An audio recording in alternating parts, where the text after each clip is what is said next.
Hello everyone, and welcome to this, the latest in our series of webinars for CIBSE certification. This is Andrew Geens, who will be chairing the session. We're fortunate to have Simon Alsbury with us this afternoon. Simon is the Managing Director of Energise, and he's presenting on using ESOS to develop a net zero strategy during lockdown and recovery. So hopefully this will be a very interesting and useful topical presentation. So I won't take any more of the time. I'll hand straight over to Simon. Hi everyone, Simon Alsbury at Energise here. So I'll just bring up the slide with my face on. I've also got my colleague Jack Waring on the call, and when we get to questions at the end, we might kind of both jump in. But predominantly it'll be myself presenting. To any background for anybody who doesn't know us, Energise is a basically net zero consultancy that I've co-founded 12 years ago, a team of 20, and we support about a kind of 120 organizations a year on their net zero journey, doing all manner of things across all industries. And so we kind of discussing around discussed the idea of sharing some of the insight around strategy, and particularly how we've used the ESOS programs to develop some net zero strategies. So yeah, I kind of just to go into the structure of what I'm going to go through. There's a kind of high-level summary just here. So first of all, really just looking at what we mean by a net zero strategy. So how to create a net zero strategy framework. How you can use the data from ESOS to tie straight through into that, where ESOS might not fully do it and you have to kind of add extra stuff, and where ESOS will give you the answers, and then really going through an example of success using this model, and a bit of a discussion about why now, and why use the lockdown period of time and this recovery patch that we'll all be going through to do this, and with questions and answers at the end. So I've got an interesting set of data to start as our first point on the slide that should be visible to you now. There's a piece of research done by YouGov in July last year, looking at different organizations' net zero status. This survey was conducted of senior executives of their current position as an organization, obviously, as you can see, stratified by their total annual revenue. It's a really interesting analysis to show that, obviously, I think it's a huge surprise to see that there's not a large number of organizations that already consider themselves to be net zero, but it was interesting to see the percentage of organizations that are not yet in a place where they have a plan to go net zero, and then there was obviously this chunk at 47% that are intending to go net zero, but at various timeframes. And there's a separate survey which I haven't included directly in the slides, but done by an organization called the Transition Pathway Initiative, which analysed organizations that do have strategies, and only about a third of those are at the level where they would necessarily produce the right outcome. So there's still a long way to go, and there's an opportunity for all of us here to be able to really support either our own organisation or our customers' organisations to develop a really much more kind of forward-looking answer to net zero. And I think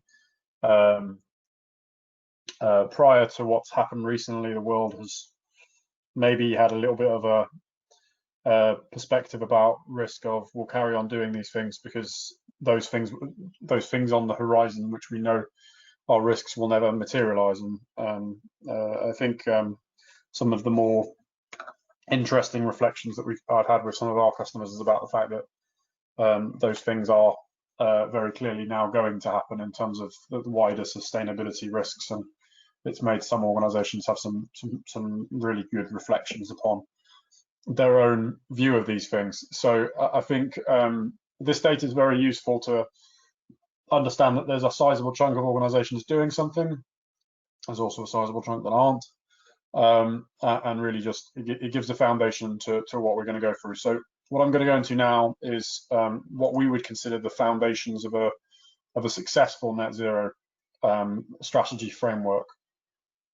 So I'm going to start off with what we would consider net zero as a journey to look like. So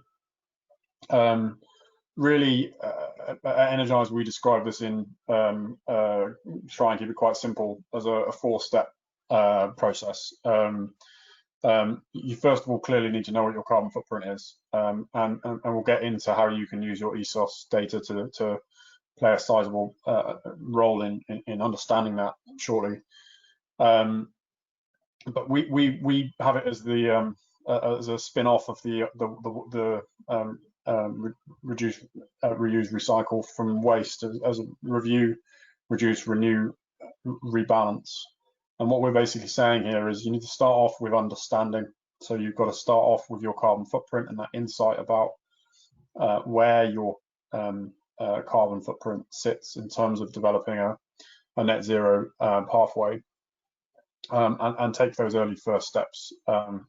Your focus needs to be on reduction first, so that's why we have that as the second step, because it's not really of great value to generate renewable technologies or transition technologies where there's inefficiencies in your organization. So there's the optimization pieces that need to be done by reducing energy use. We then have renew as a banner that covers both the transition to renewable generation, but also transition to new technologies. So we use that as it's renew, not renewable, for that reason.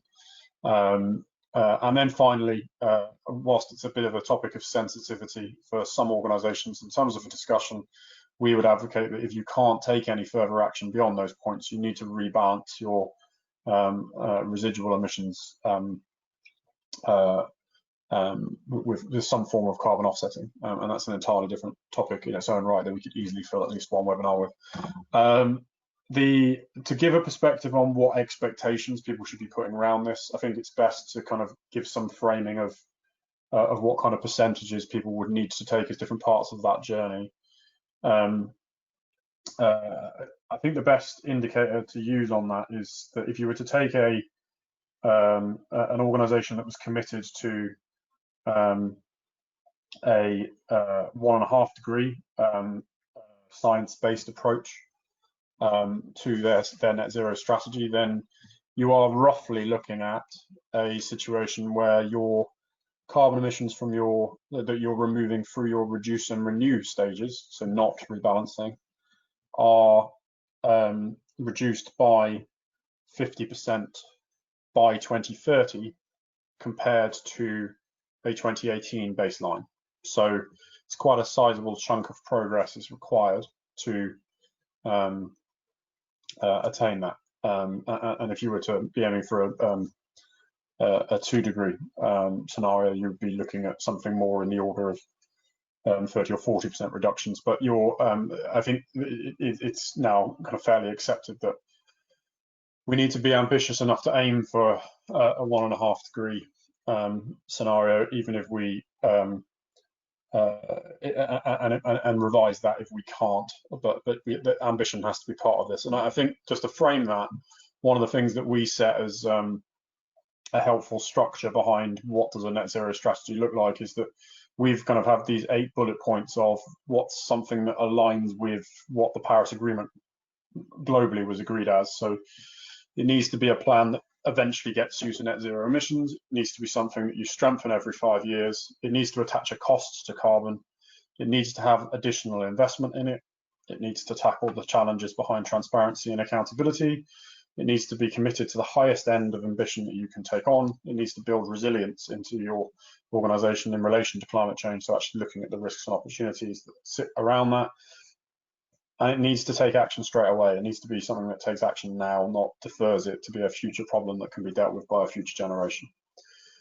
So that frames what the kind of high level of the approach we suggest to net zero looks like. One of the things that will be helpful as a resource to follow up this webinar is that we've recently launched as Energiser, we've launched a sustainability toolkit, which has a series of resources behind for organisations or anyone really to use in terms of developing a strategy. And we've come up with a 5-step approach behind that.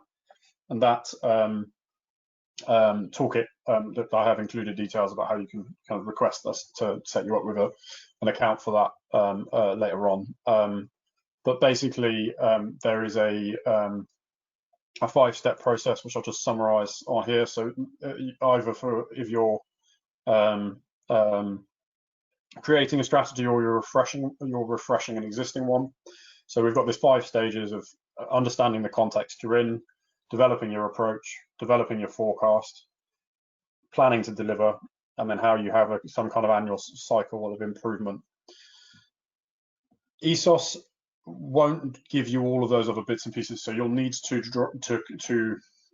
create all, like you'll still need to go on the journey of developing a strategy. But what we're setting as a frame within what we're talking about today is how you can use that framework, but your data behind it can be driven out of your ESOS assessments that you hopefully completed last year. I know some people are still working on some, but particularly that forecast stage, it's the insight that you can drive through that in terms of your ESOS data set. So I wanted to set out the journey as to where you might use that and really set out those points. And I think just what you're basically saying is these are the questions you need to ask yourself at each of those stages. And within your organization, the kind of people you need to get involved are just shown on this slide now. So at an executive level, managerial level, workforce, customers, stakeholders. I think in terms of what we're advocating here is that you can certainly use this period of time as a period of time to either reflect upon your net zero strategy or develop a new one. Developing a net zero strategy is generally not something that can be completed overnight, but we believe there is an opportunity for people to drive forward their quality of understanding. There's time for reflection, the time to align with any changes in your organization, because the reality is most commercial organizations are needing to change some form of their strategy to adapt and survive the economic times that we're in and going to be in. So it's really a case of this is a framework as to how you can work through that journey with your colleagues, wherever you sit in that hierarchy, in terms of whether you are at the executive level of this or whether you're a manager in that process. I think the particular bit we're going to hone in on around this is at that manager level, and namely in the approach and forecast stages, because that's where ESOS really drives some extra value for you. And I just thought it would kind of be helpful to frame what we're talking about in this. But the wider toolkit that this table summarizes is available as a follow-up. So I'll just talk through that kind of in a second. I'm just going to one final bit on the framework. So whenever we're talking about a strategy framework, we're talking generally, and this is the kind of more abstract qualitative side. The next slide deals with the numbers that those of us doing ESOS assessments or anybody involved in the engineering side are probably more familiar with. But typically what you'd be talking about is going from a mission or a vision. So I want a net zero organization at the very top, and then you go all the way down to an action plan at the bottom, and we would set that out as kind of 5 levels of abstraction. So you go from your vision and mission at the top through your defining your priorities, mapping out your goals, develop some KPIs and metrics, and then creating action plans against that. So that's your strategy framework that we would you're working down on the qualitative side, and that's part of that toolkit that I've talked about. The critical bit we're talking about here in the context of ESOS, however, is the bit on the page now on the screen. So what you can really use ESOS to do is to drive the quantitative side of a strategy. And look, dependent on the way you approach ESOS, you may have insight that can support you on the other aspects of how to do it and how to engage with the management characteristics and people. But I'm working on the theory of the average ESOS survey here that I've seen across the industry, rather than some of the more insightful ones where there might be a detailed investigation in terms of behavior change, all that kind of thing. Obviously, ESOS, as many of us will know, is something that has a minimum standard, but there isn't a prescribed specific approach that each survey must only limits to. You can go beyond, but there are certain things that are common characteristics, and we've based our assumptions working through this upon those. So what we're talking about in terms of a quantitative framework of what I'm meaning here, like the numbers that sit behind your strategy. In an ideal world, when you've gone through your ESOS process, you've sampled your organisation in line with the rules and so on to ensure that you've got something that's representative of the organisation. That's after all what we're all tasked with doing as lead assessors, particularly. And so from the point of view of what we see as an outcome from that is that you can use that data to drive through a model that looks like this, one on the screen, to come up with the ability to set out a set of potential journeys that you might be able to go on as an organization to get towards that net zero approach. Now, there are obviously models and spreadsheets that need to sit behind this for many people, but from a kind of high level point of view, if you were to look at any organization and say, okay, here's my baseline, this is my carbon footprint, but also my baseline energy use. The energy use report that we're all required to complete for ESOS is really actually not that far off the boundaries of what a greenhouse gas report are. And there might be some slight tweaks to it, but it's a good foundation to start with if you haven't started yet. It's not going to have your fugitive emissions from F-gas, for example, but depending on what your facilities management arrangement is, you might have that data to be able to go and grab and pull straight in, and then you're not going to be far off of scope 1 and 2 carbon footprint. So there's potentially quite a quick set of insight that you can compile together there and say, okay, my baseline is here. I think it's really important to get an understanding of your energy balance. And what I mean when I'm saying balance is, where is it going? So one of the things that we would adopt as a common convention is that using the energy in, energy out approach will break down where the energy is going in a building.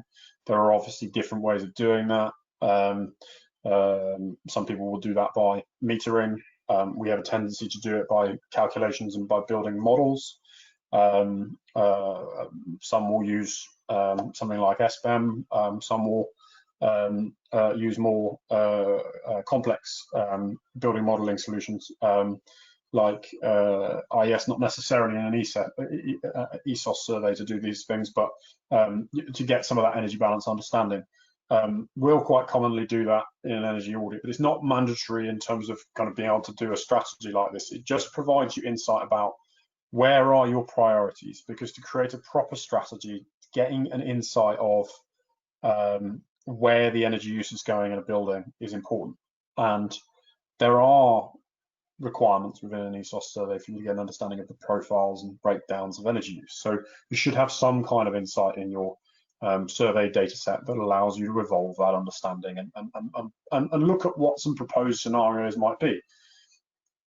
As equally, you should also have some understanding across your estate of what are the programs that we could run. Am I going to be able to, how much LED have I still got left? Where's the opportunity for solar? How well is my HVAC performing?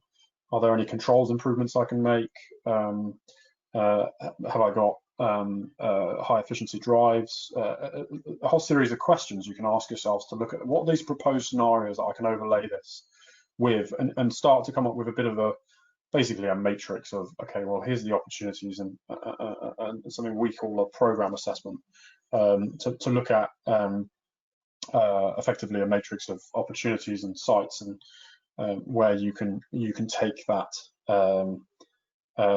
to understanding where you might be able to take those recommendations you've identified to becoming something which can be implemented across the whole organization, not just the sampled group of sites. Because you're talking about a strategy here, you're talking about something that's on a higher level. You're not necessarily getting every business case approved. You're trying to define the direction in which you're going in. You need to be able to push all that data into a cost model, and that's going to rely upon how detailed your energy audit business cases were. And what we're basically saying is you can build all those things as you go through this journey.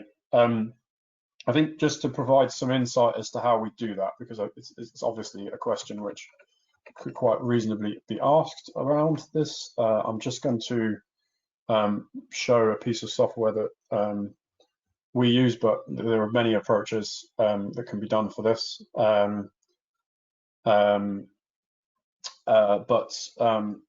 The ability to follow that journey obviously requires a certain quality of data, and I wanted to make sure that I wasn't staying too far away from kind of an applied examples to really give that meaning to it. So I'm just going to switch the screen over in a second to that applied example that I'm talking about. So just one moment.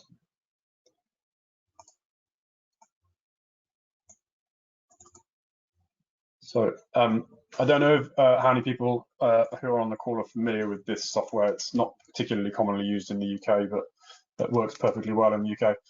It's called RETScreen, and it's provided by the it's created by the Canadian equivalent of the Environment Agency, Natural Resources Canada. It allows you to build a building model and then apply opportunities to it, so that anybody can see the examples of what I'm clicking into. I'm not going to go into the detail of exactly what I've modeled in this building. I'm just, you can see there's a series of recommendations that have been put in place on this building to get to effectively a net zero example. Why I wanted to show this is that by having a strong structure around your data,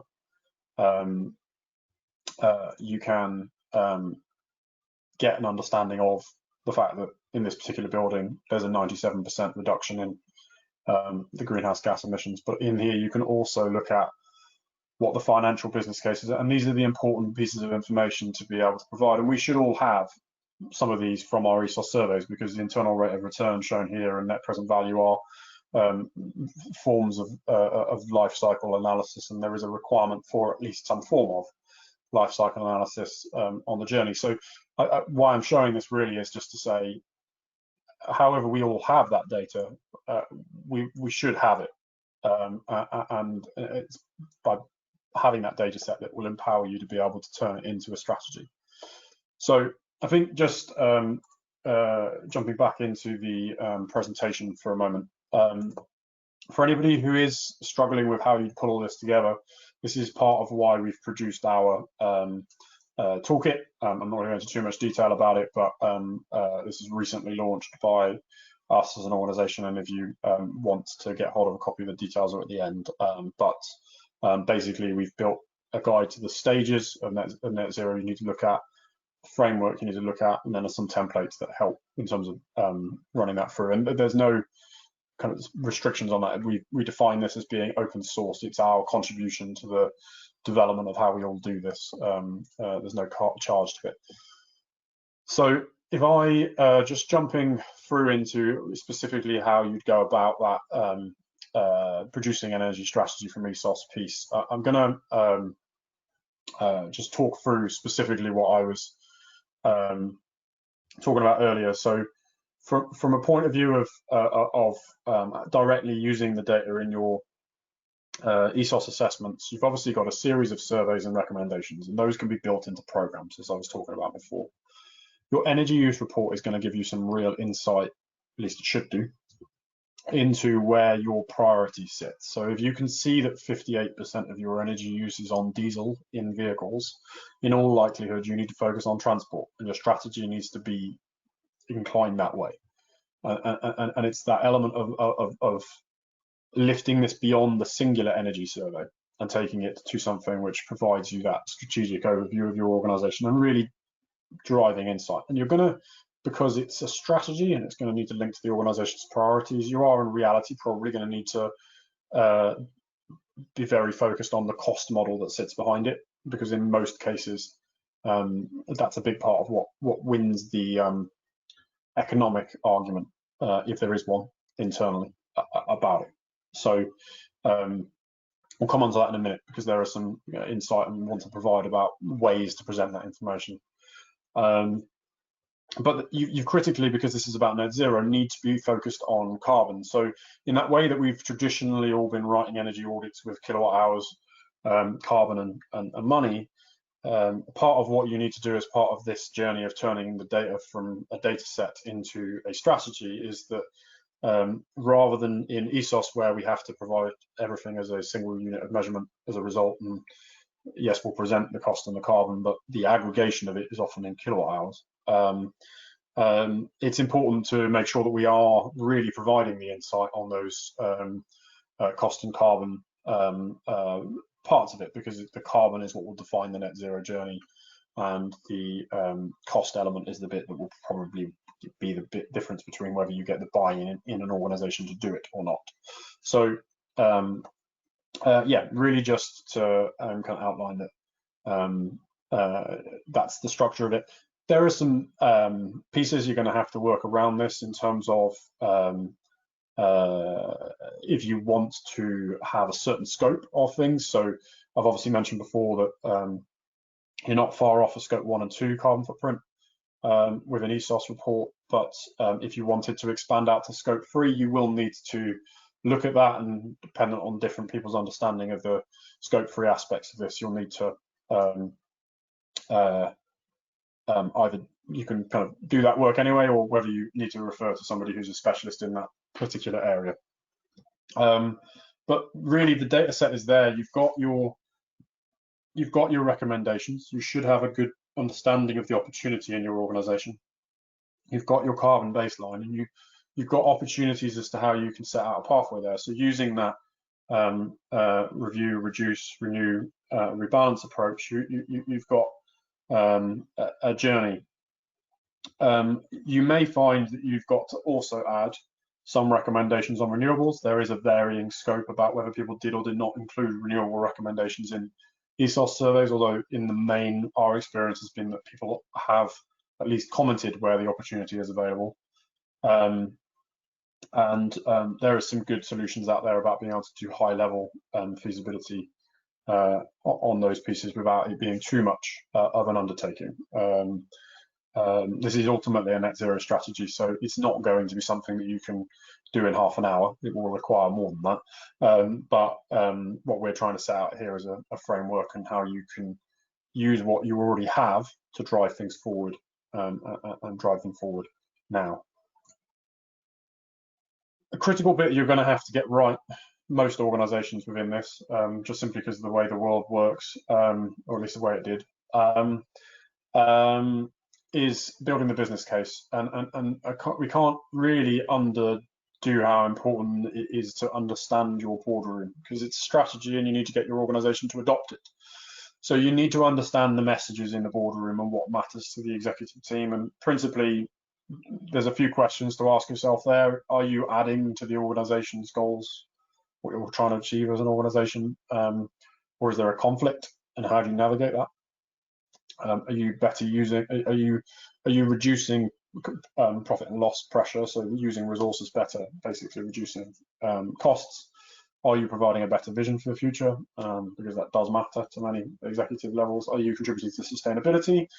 This might fall within a wider sustainability agenda, and it's about pushing forward and refreshing your net zero approach from what might have previously been an energy strategy, but you're expanding out to carbon. That's happening quite a bit. And critically, then kind of looking at that achievement of cost savings. And if you doing cost savings, it is important to look at what metric are you using to present those, because it's not always the case that people want to see a simple payback. And I've, just to provide a bit of insight on that, put 5 common ones that we would see. And actually, I'd argue that many of the times that I'm speaking to the majority of the time I'm speaking to a finance director, the payback is not actually the priority one that they'll be interested in terms of making the decision. My personal favorite in this list is actually the benefit cost ratio. But just in terms of explaining it, then I would describe it as being 5 options. Simple payback, which is the one we're all, I hope, used to, which is the length of time it takes for to recoup the original cost.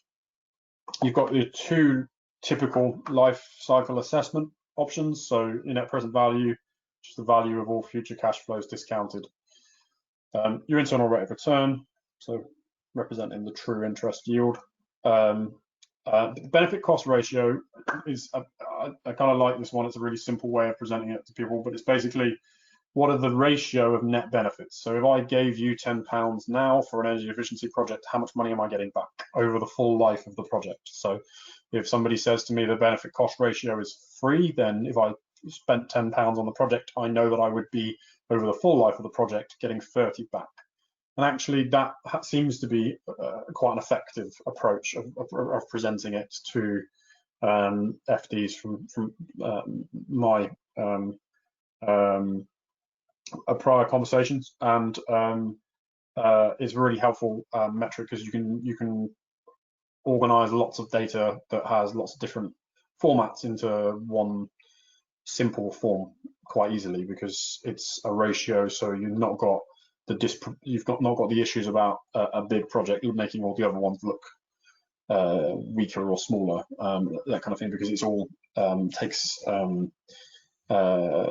it's a relative visibility of the benefit. You clearly, obviously, when defining a strategy, needs to have projects that have a big impact as well as are very effective, but it can be a very helpful tool. And then increasingly, there's more and more finance solutions being used behind how to drive some of this work forward. So one of the interesting ones is the debt service ratio. So this is quite interesting if you're able to take out, for example, hire purchase on some of the equipment that you're implementing, because you might be in a situation where you're actually cash positive, and basically a debt service ratio is just saying how much of the interest, how much of the debt repayments are covered by the energy savings. And you can quite often actually nowadays get those to a situation where they're either cost neutral or cash generative, and then that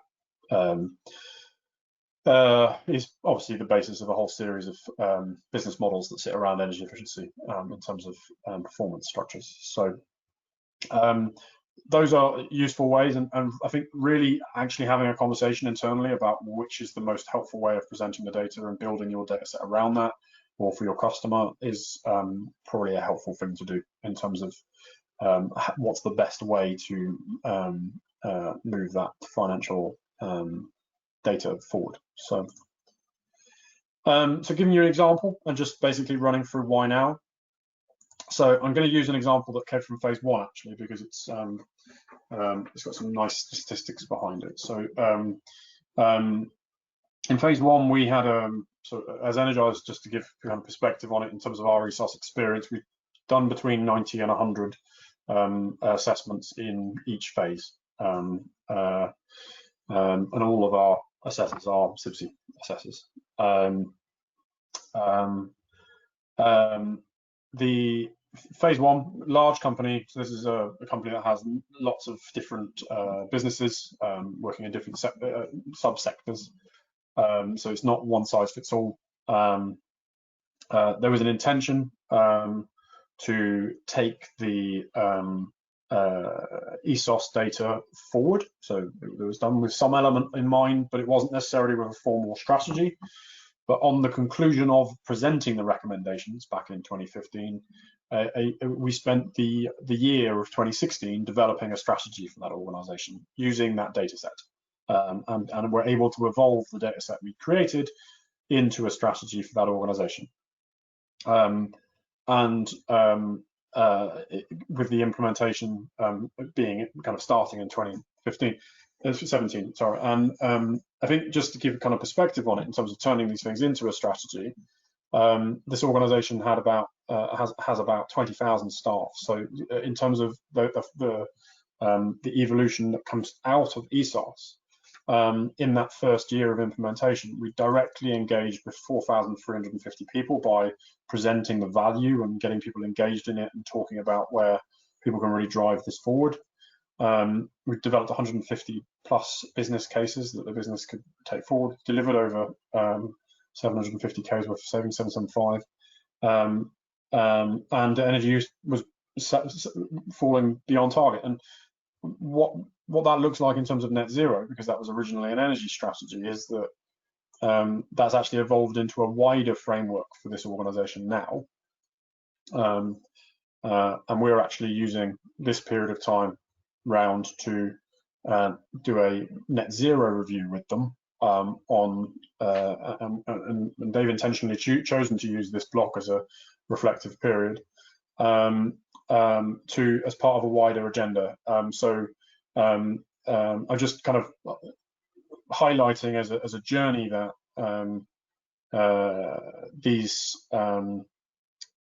that ESOS data set can be extremely valuable. It does help if you know that you're going to use it for a strategy in the first place, but it doesn't have to be the case. And we've also got examples of organizations that have done it the other way around, where they've done ESOS and then gone, actually, let's put something around this and use the data for to create some real value for the organization. And I'm sure there are many assessors out there who have done high quality jobs where the data sets are definitely able to be turned into driving that value and take that forward. So I think for many people, it's also part of that evolution of the fact that once upon a time we were all creating energy strategies, and now we're creating carbon strategies, and that evolves into net zero. And arguably in any organization there needs to long term be a sustainability strategy. You may well have a sustainability strategy in some organizations, and it's that element of making sure you've understood where those things overlap and need to integrate. I think a key question within all of this is why now? And I think there's one thing I just wanted to specifically jump in on and just kind of really highlight. Most organizations are having to review their commercial strategy now. Your net zero strategy needs to align to your commercial one, because otherwise you're not reflecting the organization that's happening. So what's going to happen in the future. So even if you have a net zero strategy, arguably now is a sensible time to be reviewing it. Referring to the previous analysis, there are many organizations that don't have a net zero strategy, and we don't have a huge amount of time as a community society to start getting these happening. So if you have an opportunity to be part of a refresh within your business, then take that forward. Energy Live News, as part of their Future Net Zero event last week, did some interesting analysis that they led off the week with, which showed that 3/4 of organizations don't intend to push back their net zero ambitions at all because of COVID-19, and 80% believe that this time is one that can be capitalized on to move things forward. And actually, if you anybody who saw the special program that was done by Sky News on the population at large's biggest concerns post COVID-19, then the segment that got the greatest vote, about a third of the population's biggest priority, was the environment, beyond pandemics, interestingly, which were about 16% compared to the 33% that got voted as for the environment. So the other thing is that whilst many people are busy, there are some people who have a bit more time in this scenario, and this is an effective way to use it. And I think the final reflection on all of this is that there's an opportunity if your sites are closed and you're going to reopen them, that so many times set points and time clocks get set, or things get automated when a site opens, and then they get left for a very long period of time. So there is a real opportunity when reopening your portfolio, if you're in that situation or you have clients who are, to make a big difference here. because that waste that we've all been letting sit around for a while, we could actually improve a lot of that as part of the way we reopen here. So there's a question here also about restarting right, and I think that's a bit I just wanted to touch base on. So just wrapping up in terms of the kind of key bits I wanted to say, I've obviously mentioned this toolkit. There is just a bit of detail on here about how to get hold of that if anybody wants it. So just email that email address or go to that web address for a registration form. As I said, there's no costs to any of it. It's just something that we're putting out there. I'll leave that on there for another 10 seconds or so. If anybody wants to write it down, and I'm sure that we can find a way of getting it to anybody who's interested as a follow-up. So at that point, I'm going to pass back to Andrew for now and ask for any questions that have come in and any discussion points around what I've gone through. Okay, thank you very much, Simon. I'll just start by letting everyone know that the slides will be made available after the webinar is over. Both a recording of the webinar and the slides will be available on the news page of our website, cibsecertification.co.uk. So yes, you don't need to scribble anything down. We've got 15-20 minutes left, so if anyone does have any questions, do get them in. I've got a couple of questions to kick off with, but I think if there are any other questions, we'll probably have time to fit a few more in. So the first one, Simon, you gave us an example of a company that went through the process of ESOS phase 1, and then you've worked with them afterwards. What percentage of your 100 or so clients behave like that, as opposed to just having the ESOS report to tick the box and getting in touch again 4 years later? So we've seen a big difference between phase 1 and phase 2. So if I can just provide a bit of insight between the two there. In terms of organisations that had some form of energy and carbon strategy back at the end, either at the point of or that was informed by phase 1 or triggered by it, our own analysis showed it was about 20% of organisations had it at that point. In terms of the level of organisations that are now driving that forward now, I'd say it's more in the order of the numbers that we looked at the beginning. So it's closer to that kind of 40-45% organisations that are in some way wanting to evolve their journey around this. So that's what I mean by that is organisations that have said to us, okay, we want to do this, we need to look at it, but in some cases that's that they've got their ESOS insight in the UK, and then they've gone, okay, well, we've actually got a global operation, so how do we get the same insight across those countries? But in terms of comparative kind of overall scales of things, I think 20% after the first phase is probably a fair reflection based upon the kind of the analysis we did, and then it was somewhere in the order of 40-45% of organisations, but not all of those have committed to net zero this year, if that makes sense. And when I say committed, I mean as in announcing a commitment. There are varying ranges within that, between organisations that will make announcements in the course of the next couple of months about their own deadlines that are FTSE listed companies, to organisations that will need a couple more years to figure out their journey on this. But there is a desire that wasn't there before in another fifth-ish of the market from what we've seen. Yeah, thanks. I imagine from a purely commercial point of view, companies like that certainly help smooth the 4-year cycle that's created by ESOS. Yeah, I think from our point of view, it's been extremely valuable, particularly during this period of time, to have strategic relationships where it's about more than a compliance cycle. and I think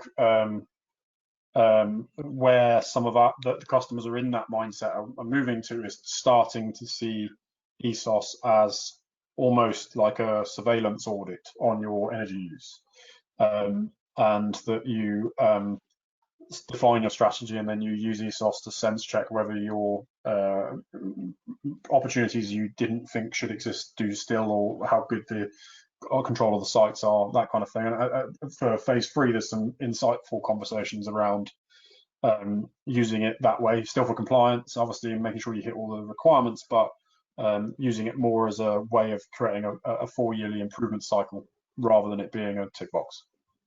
Yeah. I've got a couple of ESOS related questions that I can probably wrap up in one. Somebody just asking whether there's a set report format for ESOS. I think we did cover that, but it's probably worth repeating.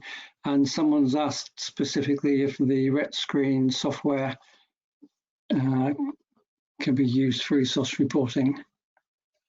So if I answer the report format question first, the answer on that one is, and Andrew, jump in if you want to comment on this at all, but it is that there is a set of guidelines that are provided setting minimum standard of what is required, and we're all expected to hit that. And that is predominantly what the audits conducted by the Environment Agency will come and check, is that we've all met those guidelines and ensure that we've delivered that quality.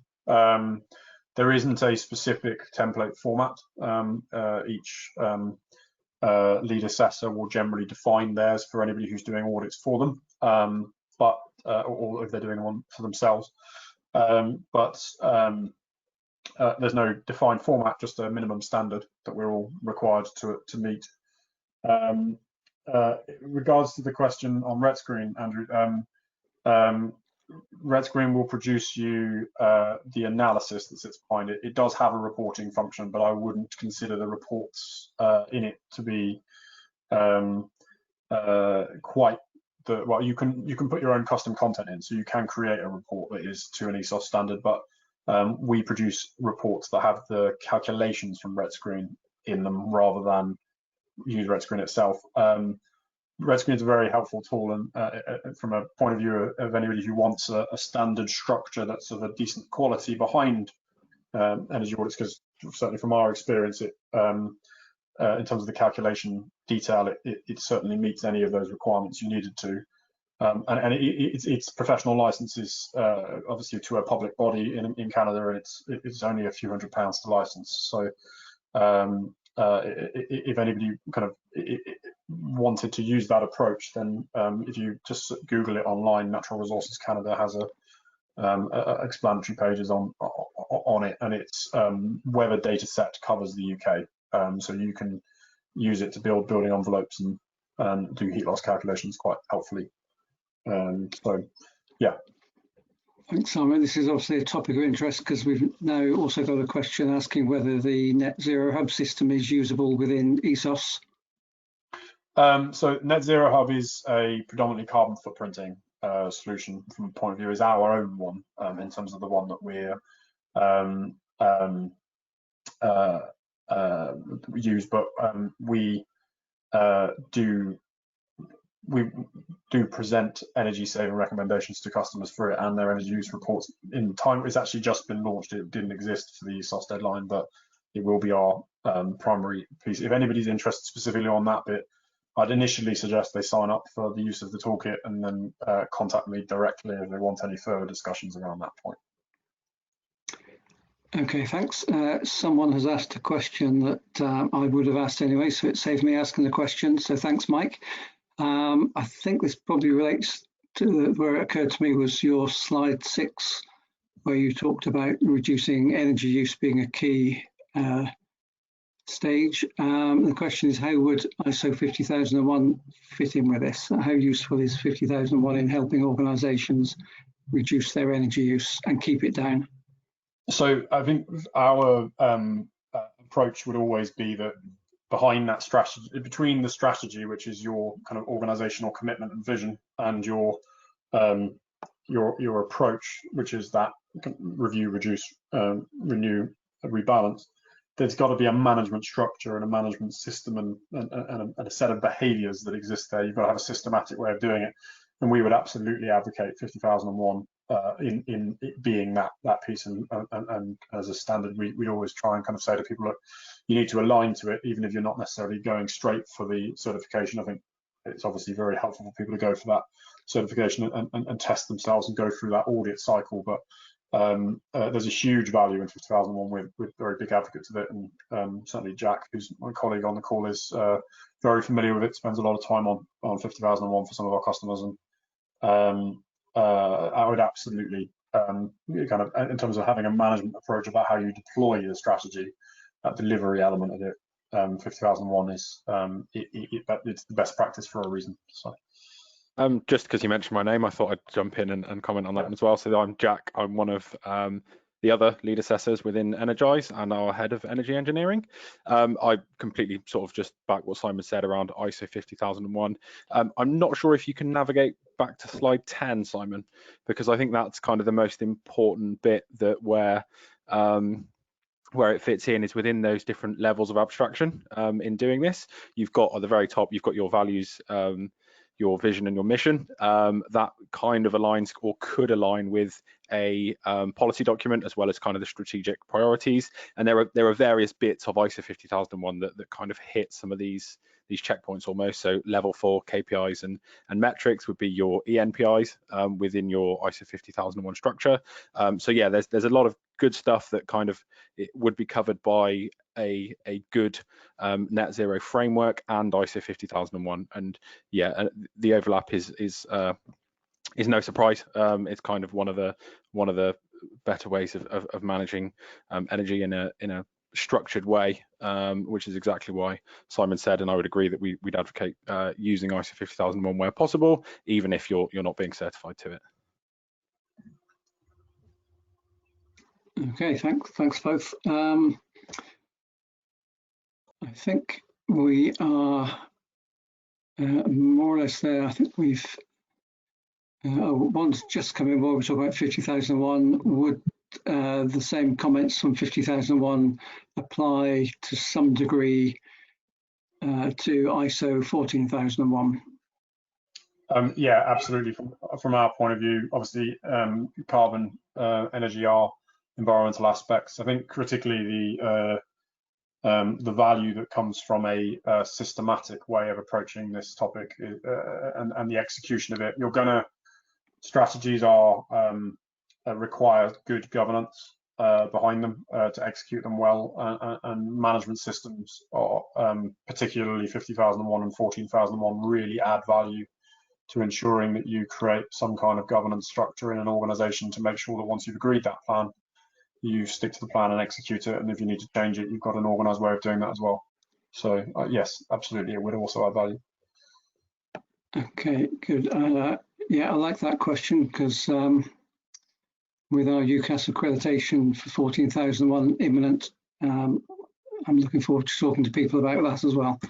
I'm going to take one more question from myself, use Chair's prerogative. It's a bit of an open-ended question. Hopefully it's an interesting one to finish with.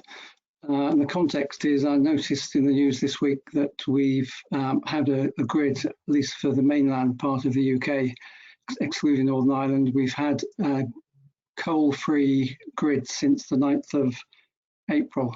So we're coming up for 2 months of electricity supply not relying on coal at all. It was only 10 years ago that 40% of grid electricity came from coal. So when you start looking ahead, 2030, 2040, 2050, that 10-year interval sort of becomes significant when you see that sort of scale of change. Something else you were talking about was balancing, and once you've done the renewable piece, I've heard a few people talk about the pros and cons of on-site renewables versus large-scale off-site. You know, the large-scale off-site being more efficient. So I just wonder what your views were on encouraging people to install on-site renewables, which in 10 years' time, we might have a grid that is carbon-free anyway, using more efficient large-scale renewables. Yeah, I think within any